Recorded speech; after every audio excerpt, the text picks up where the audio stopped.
Master Jet ask lang po if kapag nag-reloan sa GSIS MPL at may arrears, madideduct po ba sa net proceeds ang arrears? Okay, direct answer natin dyan is yes. Pero, yes, madideduct sa proceeds ang arrears, pero hindi po siya dagdag deduction. Kasi ganito po, yung arrears po ng isang loan ay included na doon sa nakikita ninyo na outstanding balance ng loan. Kung may arrears ka na 10,000, tapos yung outstanding balance mo ay 60,000, included na doon sa 60 yung 10,000. So, kapag nag-reloan ka, ang ibabawas from your loan ay ito pong outstanding balance na 60, kung saan included na yung 10 na arrears. So, technically, kasama siya sa i-deduct from your net proceeds, pero not an additional deduction sapagkat included na siya doon sa outstanding balance. Yung iba kasi iniisip na kung maglo-loan ka, magre-renew, kung may arrears ka na 10,000 at mayroon kang outstanding na 60, baka 70,000 yung i-deduct kasi outstanding na 60 plus yung arrears pa na sinasabing babayaran mo yung arrears. So, magiging 70 yung deduction. Hindi po ganon, no? Hindi additional sa outstanding balance yung pag-deduct ng arrears.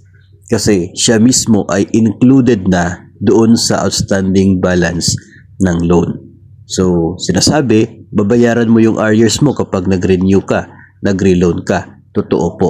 Pero, babayaran mo siya since kasama naman siya doon sa outstanding balance.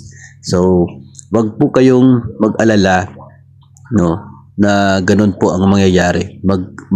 Bababa yung inyo pong net proceeds dahil po sa arrears, dahil dagdag siya na deduction.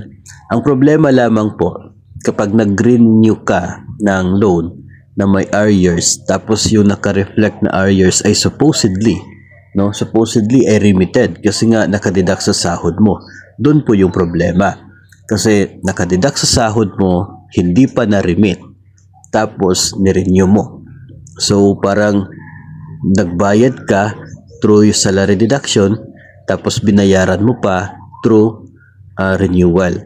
So ngayon, ang mangyayari niyan, yung nakadeduct sa sahod mo, once na ma-remit yan ng agency to the GSIS o to the lending institution, kapag na-remit yan, magiging advance payment yun sa inyo pong bagong existing na loan.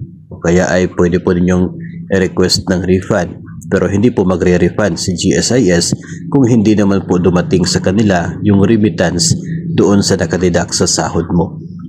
So ganun siya ka medyo complicated, pero yung susi talaga para mabawasan yung